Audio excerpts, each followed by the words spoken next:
Happy Wednesday night. Welcome to Deep in the Plus. I'm your host, Rob Whiteside. Thank you guys. Thank you so much for being with us live on this Wednesday night. We appreciate you. If you have not already, please subscribe to WDWNT TV and also give this video a thumbs up as it helps people to find us. And tonight we are talking finally about Anastasia with Alison. How are you, Alison? I'm doing great tonight. How are you, Rob? I'm good. Hey, this is one of those that you and I have been trying to do for a long time. I think that, anybody that watches the show knows that it feels like every time you and I pick out a movie we're going to watch, they pull it from Disney Plus or it wasn't there. Maleficent was one, and so we did the second Maleficent movie. Mrs. Mrs. Doubtfire was Doubtfire. one, and Anastasia. We were all pumped up to do that, and you're like, Rob, this isn't. It's not on here. And so I got to ask you, like, Anastasia is one of those movies that it was supposed to be. It was originally done for 20th Century Fox. It was one of those things that came into the Disney family because it was purchased with that big $74 billion purchase. And now Anastasia is a movie in the Disney realm, but it's not a Disney movie. When you saw this movie, did you see it in the theater? And is it one that, like, at the time, did you feel like it was a Disney movie? Because it kind of feels like one, doesn't it? I did. I mean, I saw it when it came out actually in previews at the Ziegfeld Theater in New York City because I lived in the suburbs of the city, and this was something I was really excited to see. I was aware that it was not a Disney movie, but that's only because I was a giant Disney nerd. So I would correct people all the time about like what was Disney and what wasn't. And certainly it's like it was designed to feel like a Disney movie. But yeah, I was in the sixth grade and traveled into New York City to watch it in previews at the Ziegfeld, which is this beautiful, historic movie theater in New York City. Yeah, and when you look at the animation, it does give vibes of a Disney movie, and it was created by Don Bluth. He was the director behind this one, and it does feel. There are so many different parts that feel to me like different Disney movies as I'm watching through it. There's a part where they're sweeping over the city of Paris. I'm like, hey, Hunchback. And then there's another part where, it feels like Aladdin. And there's another part where it feels like Little Mermaid. And so I definitely feel like this one could have been one that people get confused, but that drives me crazy. I don't know if it drives you crazy. And today I had that conversation with a coworker, and I said something about we're interviewing, and I said I'm just going to ask them what their favorite Disney movie is, and I said if any of them say Shrek, I'm going to hang up on them immediately. And she was like, "Why don't you like Shrek?" And I went, "Oh my God." Don't you know that Shrek is not a Disney product? And to most people, it doesn't matter. But in your family, I know you guys were big Disney fans. Did it matter to you if it was a Disney movie or not? Or did you just want to see movies? Hmm. I think I wanted to see it because it like had all the ingredients of a Disney movie, and the ones that were like really popular at the time. Um, but I think like you, I'm like an insufferable person about Disney and is hyper aware that that that it wasn't, and so I would correct people just as I'd correct people if they're using the wrong terminology for parks or for the rides. I'm a little bit better about that now as a grown person, but not so great about that at Insufferable. 12. Insufferable. No, I'm not sure I'm insufferable, but I've had moments with Mr. C where I will say something like Roger Rabbit's Toontown Spin, and he would go, "What?" Like he had no idea what I was talking about. Oh, cartoon spin? Is that what you mean? Yeah, I'm sorry. That's what I meant. So I don't know that I'm like that, but I try maybe to keep a lot of it inside and not judge people for that. But I do think it should be pretty obvious to most people what's a Pixar movie, what's a Disney movie, which ones are 20th Century Fox and which ones are not. But a lot of people just don't care. They just want the content. I get that. Going back to look at this list though, like when it has Anastasia on Disney Plus, it recommends to us Aladdin, Beauty and the Beast, Little Mermaid, Pocahontas, and Mulan. Mhm. So obviously they align it with the Disney princesses as well. I think David Yeah, was and in chat. all around that time, right? Like those are the exact time span throughout the 90s. Yep. You had 92, 89 through probably 98, 89 through 98 looking at these movies. Mulan was 98 and Little Mermaid 89. So yeah, you're right. It did fit into that. And it does feel very much like a Howard Ashman, Alan Menken, you know, classic Disney movie of the time. So it has the music. It has the princess and the journey that she's on. David had said earlier in chat, the unofficial Disney princess. Now that Disney owns this brand, should we be seeing her in the parks? Should she be part of the Disney princess line? It's funny. Well, we can get into it, but I would have thought yes from my memory of the movie, but I had not seen it since I saw it in previews in 1998 till Gotcha. now. And watching it now, I kind of understand it doesn't quite feel like a Disney princess. There's the ingredients are there, but it just like it doesn't hit in the same way. So I actually think like my understanding, I haven't seen the Broadway show, but my understanding is the Broadway show was like the story was developed a little further, and I could actually see that being part of the Broadway Disney canon because the music 100% hits in that way. So if you could change it up in some ways, I think it fits there. But for the parks with this movie, I'm okay with it being somewhat separate from the Well, typical princess canon. and they made Merida a princess. I mean, that's one of those things Mm. that's always a sticking point for me. Merida is a princess, but she's from Pixar, not from Disney. But then, like, Princess Eowyn from Black Cauldron isn't considered a princess, even though it's in her name. And then the same thing with Princess Kida. Like, we don't usually see Princess Kida listed amongst the other Disney princesses. So it must be a tough club to get into. Even when they did the whole bit with Wreck It Ralph, where they brought all the princesses in, we didn't see Right. them in it. Vanellope was kind of a Disney princess at that point, but again, we don't really see her branded with them either. So a lot of people joke, well, Princess Leia is now a Disney princess, but again, she's no more, I don't think, a Disney princess than Anastasia. So I don't know. It's a debate that we could continue on with, but it's definitely one that's on my mind when I'm watching this movie because it does have a lot of feels towards the classic Disney princess movie from that era.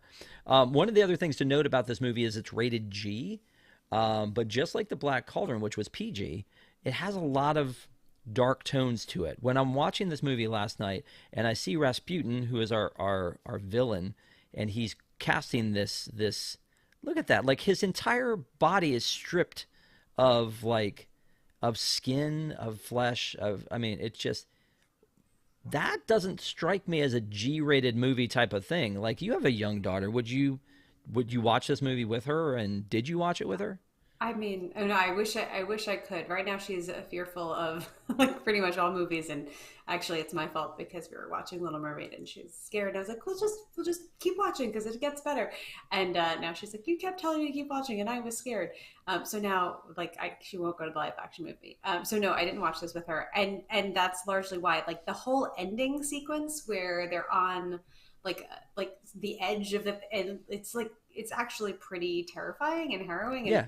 G seems like a little bit well obviously like this is sanitized compared to the actual history of the Romanov family like the making Rasputin this like undead like evil person with magical powers who can do all these like crazy insane feats of strength and seems like yeah pretty terrifying. Are Surprising you though it's they, G. are you saying they took liberties with it? That this is not how it all went down? That there was not some Dr. Facilier type villain who was making deals with the devil to cast evil spells? That wasn't real?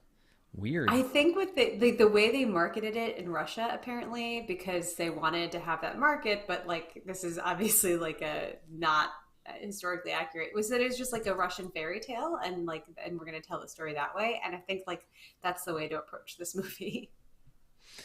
Um, One other parallel to a Disney movie is that Rasputin feels like Jafar to me, For sure. with the beard, and he actually says dark purpose.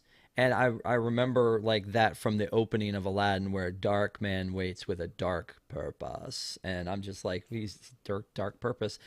It doesn't seem like a coincidence, and but I mean, again, Mhm. Aladdin was predates this, so they certainly could have skimmed some ideas from Aladdin, but he definitely feels like he's got his Bartok, who is his like little henchman, like Iago, who also has like a little bit of a conscience, but also likes being evil, and that little sidekick. So that gives to me that same feel of Aladdin and Jafar. So I Yeah, don't know if that struck you as you were watching it, though. it did, and especially because his like the way his character is drawn and designed is like looks like it's modeled after, but you see that like notes of that throughout um, Yeah. the movie. It's basically like it's in the style of, but you can also see the same style of like Fievel and All Dogs Go to Heaven, which are like other movies that were done by this director. So it's like sort of this mix of those things, like taking the ingredients and mashing that into his style of art. So the movie opens up with a big celebration. They're having, this huge celebration for the family, and the grandmother is there, and she's saying goodbye to Anastasia and saying, "Hey, I want you to, remember me, and I'm going to leave." But she gives her a necklace and a music box. I think one would have been fine. I think you give two large gifts like that, it seems weird, but maybe that was kind of the lock and key situation. She had to have the necklace so that she could be identified, and then also the music box. But it was to, help Anastasia with the fact that the grandmother was leaving. And then the Rasputin shows up and it's like, yeah, I'm gonna kill off everybody, because what better way to start out a G-rated movie than just him going, I'm gonna end you and your whole family, kids included, everything, no holds barred, and we're just gonna do that. And so a little boy helps the grandmother and Anastasia escape. But in the escape, Anastasia doesn't quite make it. She falls over, and that's the last we see of her, we think, for a while. Um, I have problems as a parent that she didn't put Anastasia on the train first before she got on. I don't know. Is that Yeah, wrong? that's really weird to leave the 8-year-old to fend for themselves. Yeah. And from an animation standpoint, again, we talked about Don Bluth. The logo actually, to me, looks a little bit like a cross between Aladdin and All Dogs Go to Heaven. There's something about that Oh font yeah. that makes it look a little bit like that. But but the animation style is in 1997 is a mix of computer and hand drawn, and there are a lot of those places. Like we see the sweeping of the city, Hmm. and it's a beautiful thing. But again, here I'm thinking like, let's see where Quasimodo is. It feels like the that kind of a situation. They do Um, the same thing to when they show the ballroom or scan the ballroom in the beginning, which feels very like Beauty and the Beast as well. Yes, yes. And some of like her jewelry and things look like they were definitely computer generated, set on top of a hand drawn animation. And I think at the time, I don't think they were doing a great job with it, because it looks jarringly different. And I do think the Beauty and the Beast scene, probably that ballroom scene, feels a little bit that way, because they have this immaculately created ballroom and then the hand drawn characters in there. And but this one, it seems like they were still trying to get their footing on combining those two, don't you think? Yeah, I mean, I think like the first hand drawn movie where they used that technique was Beauty and the Beast, right? In like '91. Mm-hmm. So it's not that many years later where they're like trying to perfect it. And I actually hadn't realized that they were mixing the two, but makes sense because how else do you get those like amazing panoramic sweeping Yeah. I think establishing shots? Beauty was 92, but in 91, Rescuers Down Under, I think, had some of that as well. There we go. See, You're I like, I knew mixed it the was two. 91. Jumping forward a little bit to the part with the crown, this is the part where, with Mm. the animation wise, um, she's got the crown on her head, and I assume that's 2D, but here you can just see it looks just computer drawn, like computer created, and it's just sparkly, separate from the 2D animation. So, Well, now I can't uh, unsee that, Rob. I, I liked that I'm when she sorry. got the I'm sorry, crown. but all her jewelry is like that, and I guess that's how that works. I don't know. Um, but again, it was. I think this was early on in the process. I mean, Toy Story came out in 1995. This was 97. This was not Disney or Pixar. This was Fox Family and Fox Animation, and so I think they were trying something a little bit different. But but I do think that some of the hand drawn stuff looks fantastic. But again, it definitely gives of Don Bluth. Yeah, yeah, that mix of the two. Um, so one other thing I wanted to pull up, and I didn't pull it up earlier, so but I will pull it up now. Is that her dog that she has, and what's the dog's name? So I don't remember. Oh. I don't know It the voice. looks to me like a dog, and I thought it was Peg, but um, Oh, because it from looks like Peg a little bit. yeah, I mean Yeah. it's not called he's not called that, but I thought it looked like Peg from Yeah. Lady and the Tramp, but there he is there Yeah. with Vladimir. Um, yeah, so that I mean it was a cute little like sidekick, and he he played a little bit of a part in trying to make sure to save her later on. I'm going to try to skip around and not just talk about the entire give all these spoilers, because I'd like for anybody who's watching it to kind of get a feel for like maybe you would like to watch it. So we're going to talk about a little bit of kind of jump around a little bit of the things that made up this movie. But one of the things I think is huge for this one is the cast. When it Mm-hmm. first opens up, we get Angela Lansbury again, made a huge impact with 1992 Beauty and the Beast as Mrs. Potts, and here she is playing the Dowager. Is that how you pronounce it? Dowager, Uh, which I only know from Dowager. watching Downton Abbey. I don't know from The titles like that. Dowager Empress Marie. And so it's hard for me to. I mean, I pictured her name up instantly. I mean, her voice up instantly. I knew that Meg Ryan was Anastasia, just remembering it. I'm not sure I would have honed in on that as well. But as I'm listening to Dimitri, I'm like, he sounded like Chris Pine, and I'm like, no, that's not Chris Pine because it was 1997. Chris Pine was probably like 10 or 5. And so when I'm listening to it, I was like, who is that? It's driving me crazy. And I didn't remember that it was John Cusack. Yeah, And then I think Kelsey Grammer does an amazing job as Vladimir because he he's got does. I this would Russian never accent. recognized him. And I didn't either. You didn't recognize him. Now, Christopher Lloyd has a very distinctive voice as Rasputin, but I think that both Christopher Lloyd and Kelsey Grammer, here's a weird thing that I have, is that I think both of them brought a little bit of an accent, especially Kelsey Grammer as Vladimir, to the part. But Dmitri is supposed to be Russian, and he could not be more pedestrian American in the way John Cusack delivers it. Same thing with Meg Ryan as Anastasia. Like, why didn't they even try to do an accent when I mean it's like go in all or go nothing, because like Angela Lansbury, I don't know. I mean, tell me I'm wrong. Bernadette Peters is in I this, which I think know. is amazing as Sophie, but Sophie's Yeah. from France and she uses a French accent. Doesn't bother I you. mean, I know it doesn't bother me at all, and here's why. Because they're all speaking English anyway, which doesn't make any sense. Like, there's no reason that Anya, growing up in the orphanage, would be speaking English. But I'm okay with some Russian accents for these characters that are like kind of cartoonish. So for Rasputin and for Vladimir, it makes absolute perfect sense to me in this children's movie that they're going to have this like this funny way of talking. But I think it would be super distracting to have like the main characters speaking in Russian accents, speaking English. Like that almost takes me out of it more. I don't know. I don't know. I again, I think you had to be consistent. Like then have everybody speaking English.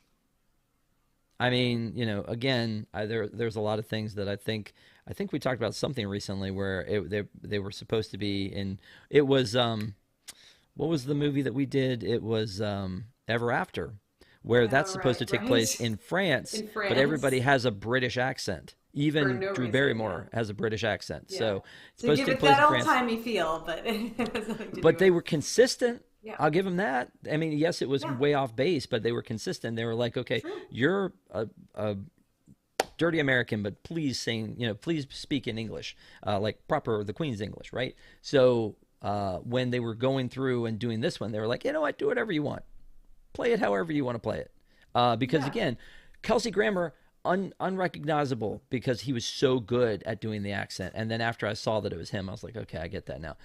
Kirsten Dunst was young Anastasia, which I Yeah. thought was kind of neat. So neat. You know, I think this was probably just like a year. This is it the same year as Jumanji? Like around the same time. I mean, yeah, it might have been. yeah, she was already Uh, like famous child actress from other things that she was doing. But Jumanji was they have 95, yeah, and it's a this was couple of years 97. after Jumanji. Yeah, And then as Anastasia's singing, I'm like, well, that's certainly not Meg Ryan singing. I don't remember her singing that way, and it's not. Liz Calloway is Anastasia's singing voice, and then Christopher Lloyd. It sort of sounded like him singing, but it's Jim Cummings. Oh, Voice actor Jim Cummings, who is very famous in the Disney community, was the singing voice of Rasputin. Dimitri did not sing his own. That was a gentleman named Jonathan. I can't even begin to figure out how to pronounce his last name. And young Anastasia was Lacey Chabert. Chabert, is that how you pronounce it, from Party of Five? yeah. It's funny to me that she would be the And Mean singing Girls, voice. right? Like, but then again, like if she was the singing voice of young Anastasia, why couldn't she have also been the speaking voice? Because she's an actress. Yeah, I don't know. It that was it makes was no interesting sense. to see some of that stuff. But again, a big cast. Bernadette Peters is, a big name. Hank Azaria as Bartok. Hank Azaria from, mostly I know from The Simpsons and all the voices he does there, but Mhm. as Bartok, I think you had mentioned you kind of that you liked Bartok. Was that a good side character No, for a kid? so no, I don't think I like Bartok, but I so when I went to see this in the Ziegfeld, they had like free merch because you're seeing this like preview and this fancy thing. So I don't know if anyone who watches Park Center, they know like I hate buying merch, and I got actually like a popcorn bucket with a with a graphic of Anastasia around it, and also a Christmas ornament of Bartok, which I may still have somewhere, but probably not. So I don't know. I find the character is like a little grating, but it sort of makes sense. It gives some comic relief, makes it a little bit lighter with how dark they made Rasputin. But yeah, not a fan. I just happen to have this Bartok Christmas ornament. The arc of Anastasia is that she is this, princess. She's 8 years old. She then somehow loses her memory. We assume it may be in like all of this stress, and she falls over, and maybe she hits her head, and she gets amnesia. We find her later on as they're trying to. Vladimir and Dmitri are trying to audition women to be Anastasia so they can go to the dowager and say, "Hey, this is Anastasia because there's a reward." And so they're plotting originally and they're scheming, and they can't find somebody that they think would make a good Anastasia. And then here comes this girl Anya that we're kind of told early. There's no surprise here. We're told early that this is our girl because she has the necklace that we've come to know here, and they're spotlighting on her, and she doesn't know who she is. She thinks she's somebody named Anya who was in this orphanage, and she's gotten of age, and she's getting kicked out because it's 10 years later. And so she's headed out to be on this journey and doesn't know who she is. And kind of in the same vein of Rapunzel, again, reminding me of so many, is trying to find out who she is, where she's from, and wants to see these wonderful things. But I feel like this theme is almost zero to hero, which to coin the Hercules song, that's the rags to riches. It's this girl. But in this particular case, she was rich, and then she's in an orphanage, and then she's on her own, and then she's on her way to become rich. And so she gets training along the way from Dmitri and Vladimir, who are beginning to suspect that she might be the real deal, but don't really know that yet. So, do you see that as the central theme of this movie? And is that the kind of thing? I feel like that's the thing we continued to see in this decade of movies, is this rag to riches. Yeah, I think there's that, and there's also like a coming into her own of like recognizing her strength and her power and her like natural um, command, which I think is really interesting to see. And I think you see that in a lot of movies of that time for sure. So again, I see it in Aladdin, the rags to riches thing.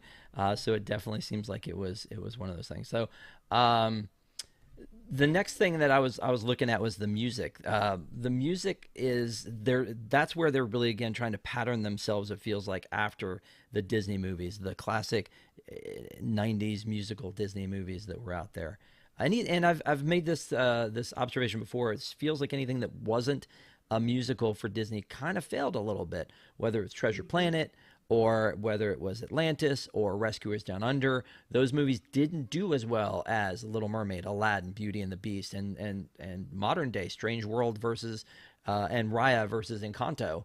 Like Encanto is all about the music, and I feel like that it's because you get attached to the music when you hear it, and then you revisit this movie over and over again because you love the music. Is that was this movie that way for you? Did this music move you at the Yeah. time? So this is, I think, exactly why I haven't watched it since it came out in '97, and I remember being emotionally attached to this movie, and rewatching it. I didn't have like the I thought I was going to have a lot of the same feelings I had, and I didn't. But I think what I am emotionally attached to is the music. It's so good. Journey to the Past as her like I Wish song in the beginning is like I will never forget the words of that. I've sang that my entire life because it is a very, very catchy, beautiful song. And Once Upon a December is this like haunting um, and beautiful lullaby. I also will never forget that song. So they do such a good job with the music. And I talked earlier about like so many elements that they sort of like ingredients they threw in the pot to try to make a Disney princess, and it doesn't always hit.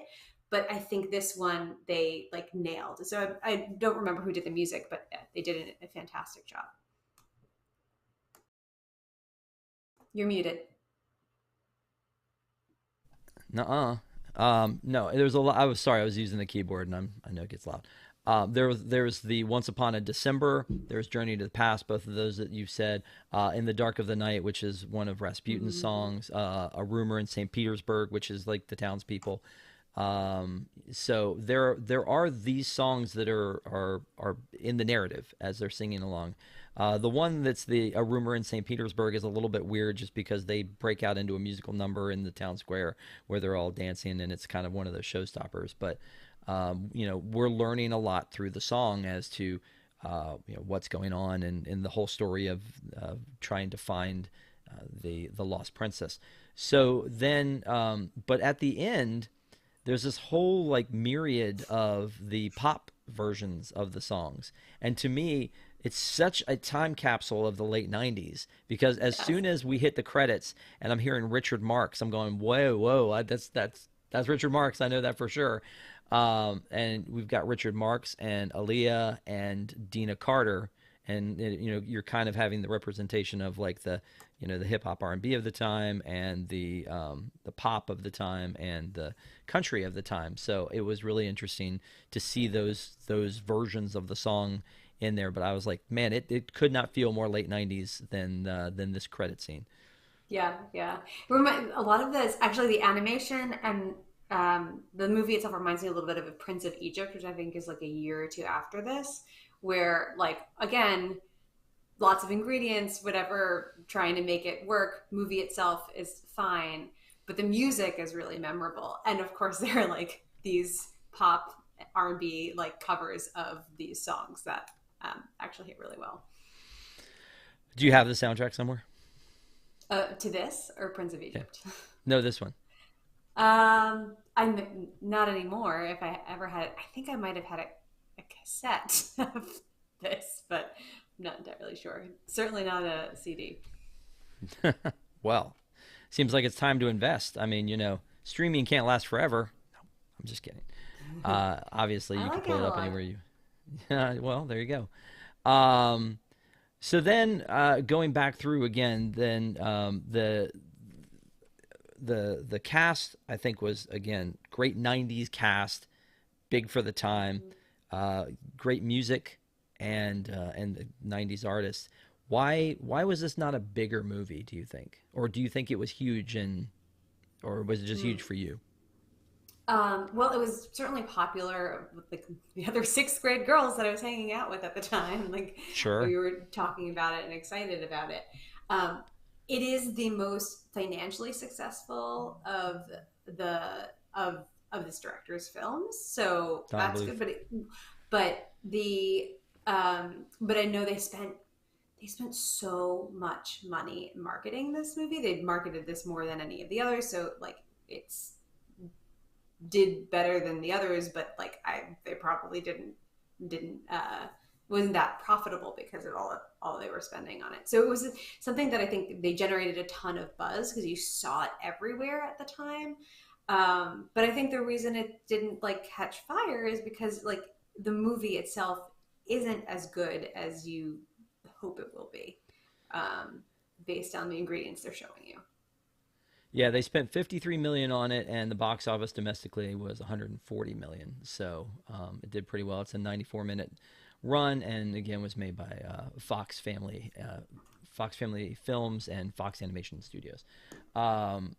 Baby Blue Ribbon in the chat says the Prince of Egypt is my second favorite non-Disney cartoon. So a lot of love, and also Rosita talking about Prince of Egypt after you rolled that one out. So too bad we can't do that one. But honestly, I was excited when this one came into the fold originally. That I was thinking this will be great. We could do this one. This is the one that before Disney Plus and the purchase of Fox, we wouldn't have been able to do, because that's our only Right. rule, is it's got to be on Disney Plus. But I enjoyed going back and revisiting it. But there were those little flaws in it. But overall, I'm looking at it going, why didn't this hit harder? Because some of these movies that we were talking about, like of the time, Aladdin and Beauty and the Beast and Mermaid, were just juggernauts. I mean, they just they cost a little bit more than this to make, and they had not as big a cast in some cases, and they Right. just killed. So. Mm-hmm. Yeah. Yeah.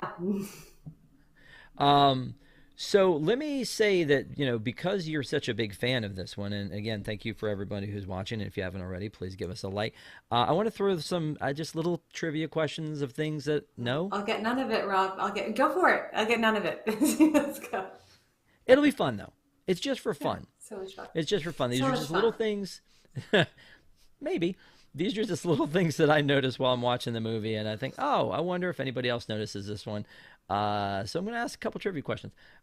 When this is opening up, like I said, it opens up with this big celebration. It's the 300-year anniversary of their rule. And what year is it? Do you know? I'm going to guess because I like 1906. It's very close. If we were playing Prices Right, I would say you have three numbers right. Oh, 16, 1916. There you go. I Because they was toggling between the two, so I couldn't remember if so it like she was 16 when she became like an adult or okay. Anyway, yeah, so good. I'm glad. yeah. Close on that one. Yeah, and Rosita was also saying I'd also wondered why this one hadn't been better, and Rosita said 1916. So there you go. 1997. Yes, Stephen, it was released in 97. I guess I was thinking what in story, what year was it when it Yeah. opened up? But 1916, because they had it on the crawl at the beginning, like here we are in 1916, and then after everything falls apart, then we see the jump to 10 years later, which again, we knew she was 8 at the time. Now we know she's 18 because she's also being kicked out of the orphanage at the time. But then there was also a big banner in there that said 1916. So I thought that was pretty good. Spike says Shrek is my favorite Disney princess. No, no, no, we're not. No, come on. Come on. We're better than that. We're better than that. Um, Just trolling Rob in the chat. Maybe Fiona, but anyway. So the next question is um, when she is leaving the orphanage, she has a job that's been set up for her, and she's headed towards it. But she gets to a signpost. This should be easy, I would hope. She gets to a signpost, and the signpost has two names, two directions on it that she can go. The whole Robert Frost, uh, two paths Two diverge in the yellow roads wood, lead. and sorry I Yeah. could not travel both. Um, One is to St. Petersburg, which is where she ends up going. Where's the other one say it goes to? I can't remember. Okay.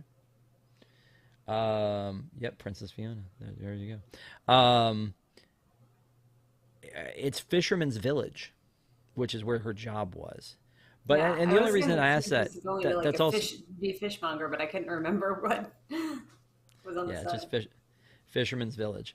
Bartok. Love Bartok again, voiced by Hank Azaria. And you know what? I don't love Bartok as much as I wanted to love Bartok when I go back Hmm. in and rewatch it, because it's like he's the silly sidekick, but he doesn't bring as much to the table as I hoped he would. Um, and so he's doing a weird voice. It's not necessarily Russian. It's like this weird, like, don't you know? I mean, I don't know. I can't even do it, but it's just really a weird choice uh, Midwestern. for the voice. Yeah, there you go. It probably is more of a Fargo sort of a situation. But he says that he has a nephew. What was his nephew's name? I hate you. I don't remember. Because he says his nephew blank keeled over mid mango because he was a fruit bat. He keeled over mid mango because he's worried about Rasputin, which was a very weird thing, by the way. We'll talk about the whole like underworld rules of Rasputin. It was Izzy. I don't know why you would know that, but I just thought it was funny that it was Izzy. My nephew Izzy keeled over mid mango. Do you know the name of the ship that they sailed on to get to Paris? No, these are normally the things that I take notes on, and I don't remember. It was called Tasha. I can guarantee you won't know this one, but I want to ask it Yeah, anyway. go for it. Yeah, go Um, for it. It's fine. I love to get 0 for 0. It's so fun. Now you make me feel like I'm being mean. I know. I thought this was all supposed to be in good No, fun. So I so have no ego about this. Go so for when it. when they're all in the same cabin, which it's like they're sharing a Star Cruiser cabin because there's three of them in the same cabin. Um, there's a little bit of banter back and forth between Dmitri and Anya, Anastasia, and Vladimir is keeping track. He's keeping score of who wins, and he's using little hash marks to do that. Hmm. Do you know what the score was at the time? Oh yeah. I feel like there was like I don't remember exact numbers. I didn't count all these hash marks, but there was like 5 or 6 on Dimitri's side, and then there were like 27 on Anya's side.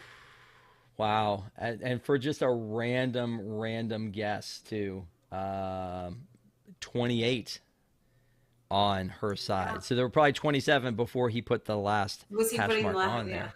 Yeah, look at you. 27, 28. 28 was the number. And uh, Kira says, I want to say 6. It was actually 3. Dimitri only had a Only three. paltry 3 that was on there. But that's a good, both are good guesses. And yeah, you just about nailed it on the other one. So that's pretty impressive. Um, yeah, that's really all I got for you. So hopefully it was pretty painless. But the 1916, you were just about right there. The 28 on the hash mark was just about right there. Kira says, obviously, I need to rewatch this movie. Yeah, and again, that's why I'm not going to like spill too much about this one while we're talking about it. And it is based on a true story ish.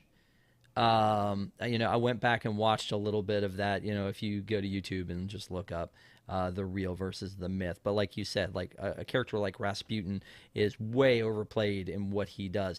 It was weird to me his arc where he has got a vendetta, which I don't think they you and I have talked about motive before, right? I don't Yeah. think they established a strong motive of why he wanted so badly to just annihilate this family. It Um, doesn't make any sense. Yeah. right, And but my he's daughter just is at this age where she's obsessed with understanding like the motivation of villains. Like what made yeah. them bad and like why are they doing this? And but why does Ursula want power? And like it's very vague. It's very hard to explain that to a 4.5-year old. And Rasputin is certainly like one of those characters. It's just like, oh, this is just easier than to like talk about the causes of like the revolution in Russia. And Rasputin is an evil character in history, so well, let's just use him and like make him magically evil. But no, Well, yeah, no explanation as to why. yeah.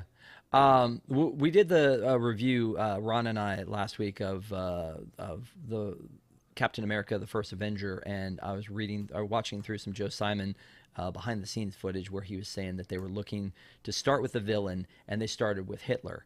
And so in that universe, it's probably a little bit similar to like Hitler being over the top into, the things he was into, and then having to come up against Captain America, which then they introduced the Red Skull and all of that stuff.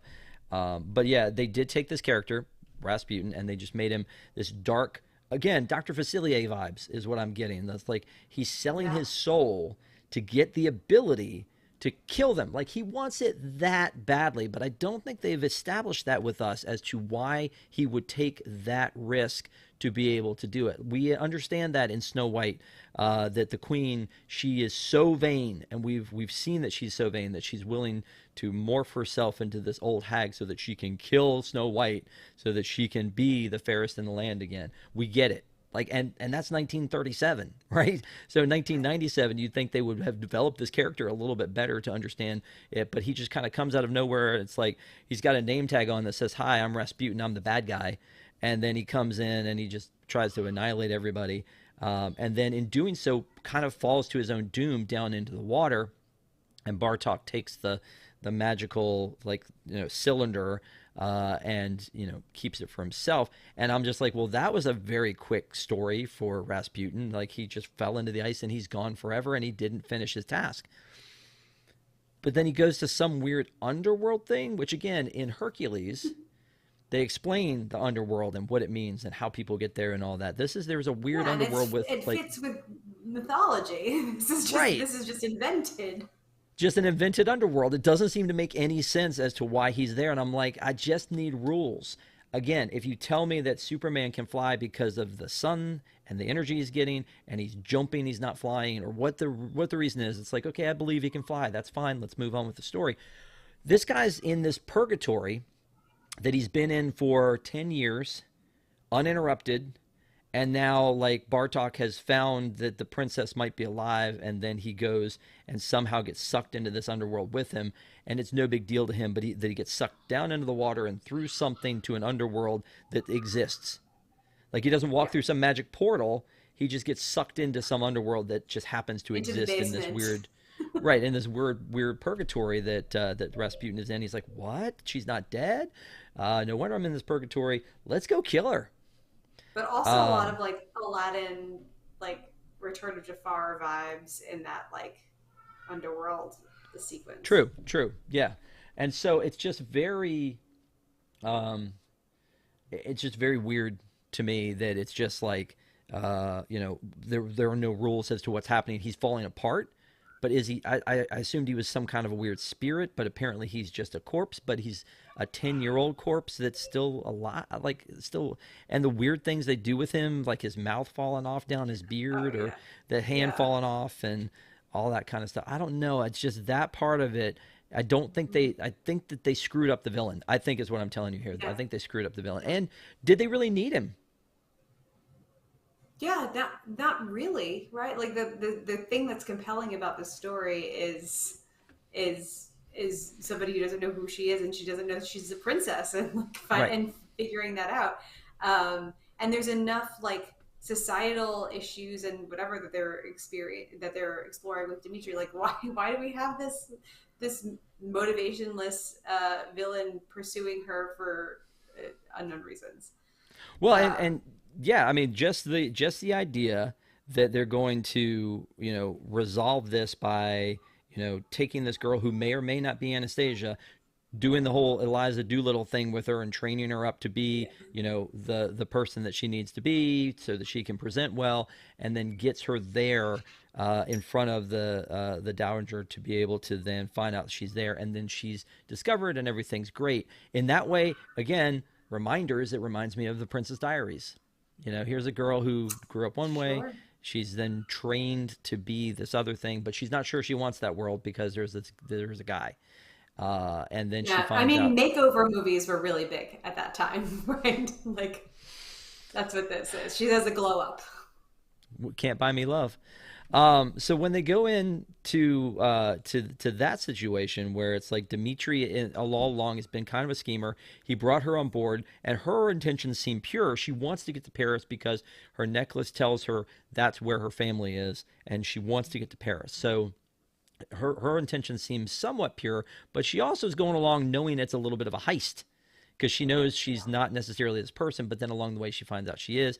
And again, this old trope of the boyfriend doesn't get to tell, or the girlfriend doesn't get to tell their one secret in time, and then they're outed.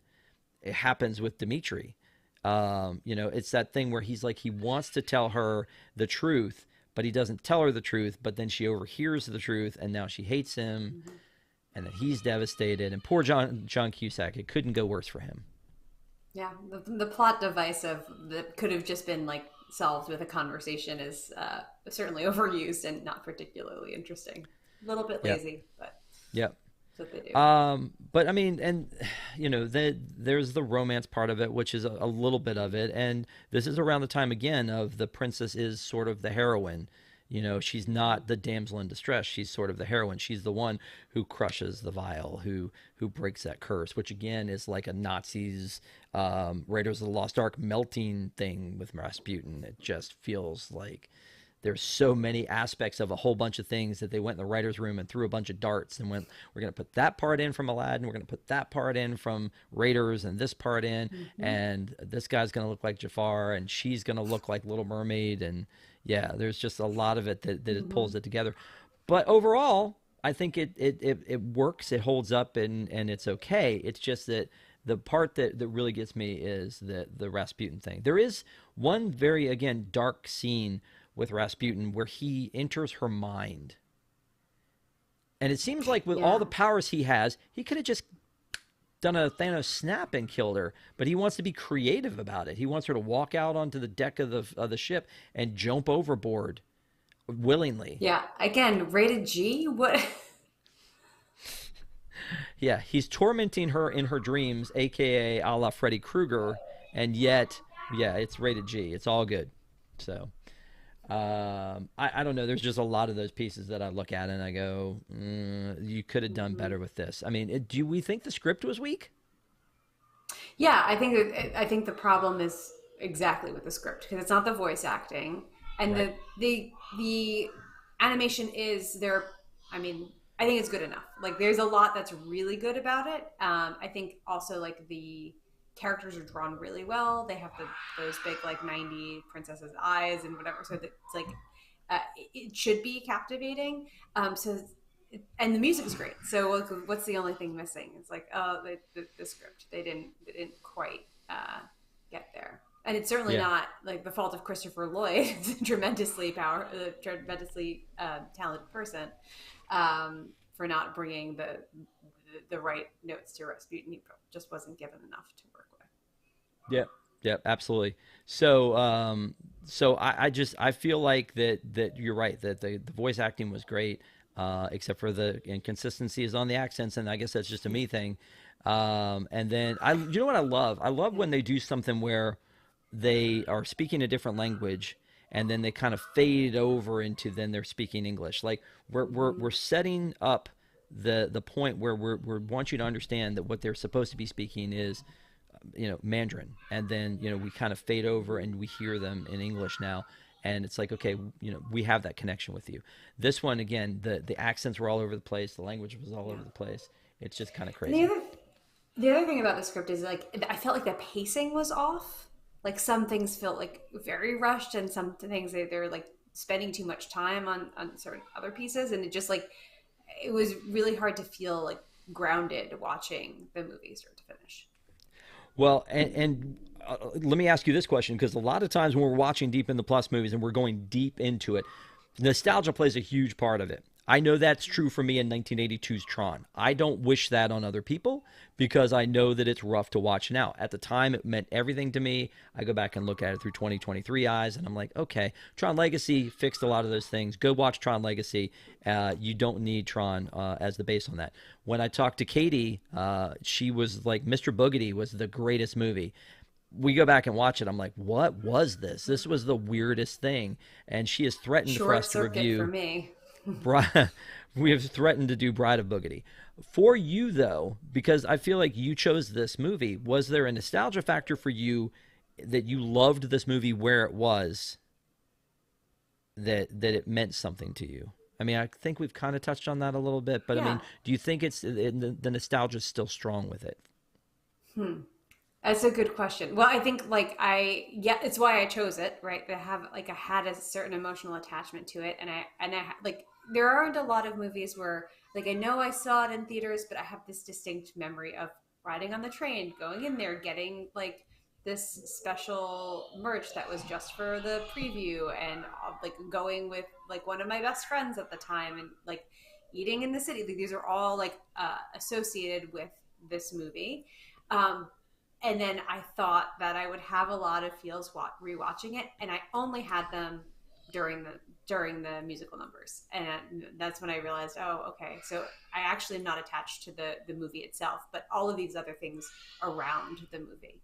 So Gotcha. probably not that dissimilar to Tron for you. Rosita said Mandarin and laughed a lot. Did I screw that up? No, Okay. Uh, I mean not in and this. They're not speaking Mandarin in this movie. no, of course not. Of course not. I was just using that as an example. I feel like I've seen that in some movie, where they start speaking in one language, and maybe the whole thing with like Avatar, where they're speaking in Navi and then they're Yeah. speaking in English. Um, but Kiki says Anastasia belongs in the official Disney Princess lineup, and Nicole says agree. This belongs with the Disney Princess lineup. I don't really know. I don't disagree with you necessarily, but Mm-hmm. I don't know where that line is because there are characters that they'll throw into the princess lineup, like Alice or Tinkerbell, that Mm-hmm. aren't Mm-hmm. princesses in any way, shape, or form, but they kind of fit that mold of let's outfit them as princesses because it's something that people love and connect to, and we'll put them as part of that line.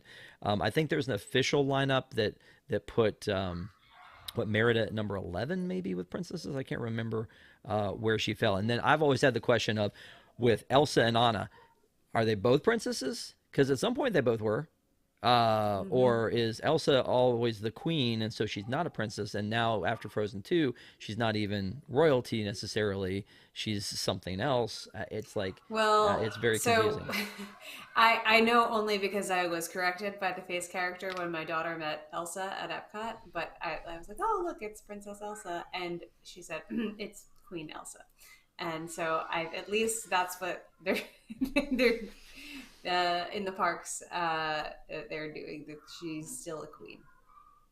So, and again, Rosita's like Princess Leia. Yep. Again, there are a Mm-hmm. lot of princesses that could be included, and yeah, I don't think Alice is a princess, but I feel like sometimes she's marketed with them. But again, Pocahontas, it's a technicality. She's the chief's daughter. I guess that makes her a princess. Um, you know, Tiana marries Prince Naveen, so that would make her a princess. I mean, I think we need to chart this out officially somewhere and make it known that who's a princess and who's not. I just think somebody's got to put that together because again, I think Spike said Princess Eloweni, which is one I dropped at the beginning, much more a princess to me than some of these others. Anyway, that's our princess speech for the night. Thank you very much. Before we come to a conclusion on this one, Allison, is there anything that I didn't bring up involving this movie that you wanted to talk about? No, no, let's wrap it up, Rob. Let's wrap it up. Okay, let's wrap it up. But I will want to say again, thank you to everybody who's been in the chat. I really appreciate you guys showing up every week for Deep in the Plus. Our WIGS members, we love our WIGS, the WDWNT Interglobe Society. If you want more information about how to become part of our WDWNT family, go to patreon.com/WDWNT. Don't forget, we dropped Disney Entertainment News today. Normally drops on Tuesdays, but it dropped today. And then we also have News Tonight tomorrow. And Park Center will come back this Sunday night. We're on a roll every Sunday night. Come see us 9 p.m. right here on WDWNT TV, and we love hanging out and talking about all things parks there. And then don't forget, next week we got so much programming, it's crazy. We're going to have another Deep in the Plus. Katie will come back, and we're going to talk about some of the new shorts that have been re-released to Disney Plus. And then the week after that, we're going to do Muppets Mayhem. So a lot of cool stuff coming up on Deep in the Plus. Appreciate all of that. Appreciate you, Allison, for coming on here. But now it's the moment of truth. We've talked about it. Is it nostalgia? Does it stand the test of time? But most importantly, Allison, would you recommend this movie? Yes, I think I can say yes. If you have not seen it, I think you should see it. If you haven't seen it in a long time, I think it's worth another watch. It's only 93 minutes or whatever. It's a very reasonable length, and there's so much that's good about it. I don't think this is a movie you need to watch over and over and over and over again, but I would recommend seeing it at least one time. Okay, here's my thing, and I did not watch it as a little girl. I should have. But I watched it later, and I remember thinking that it felt like it was trying to be a Disney movie. So I'm very protective of Disney. I love Disney, and so I don't want to love something that Universal does, and I don't want to love something that another movie studio does. But I did think that it was a good movie, and there's a lot of this lore of the actual family that I would love to dig deeper into now that I've seen this movie. So I do think I would recommend it, but it does have some things that if you're being really super critical about the animation, or like we said, some of the plot points of Rasputin and how important he is in here, it wobbles a little bit, but it's not a bad movie. I feel like Ferdinand was not a great movie. This one, I think, was a good movie. It was a real fun time to go back and revisit it, because honestly, I didn't remember most of it. I don't know if you were that way when you watched it, but it was still I was Yeah. just waiting, watching, and like going, I don't really, I'm not really sure where this is going, because I didn't know the actual history, which doesn't really matter because they made everything up. And I also I don't remember where it was. So it was a fun journey to watch this movie, and it's an easy watch. It's like 90 minutes. Right. So so I'm glad it still held up for you, and that we didn't ruin your childhood here by bringing you in and tearing this movie apart. But I appreciate you coming back every time and talking about movies, or again on Park Center on Sunday nights. So thank you so much, and again thank you to everyone out there for being with us. Hope you have a great week, and come back and see us on Sunday for an episode of Park Center, and just have a good time. We'll see you soon. Take care.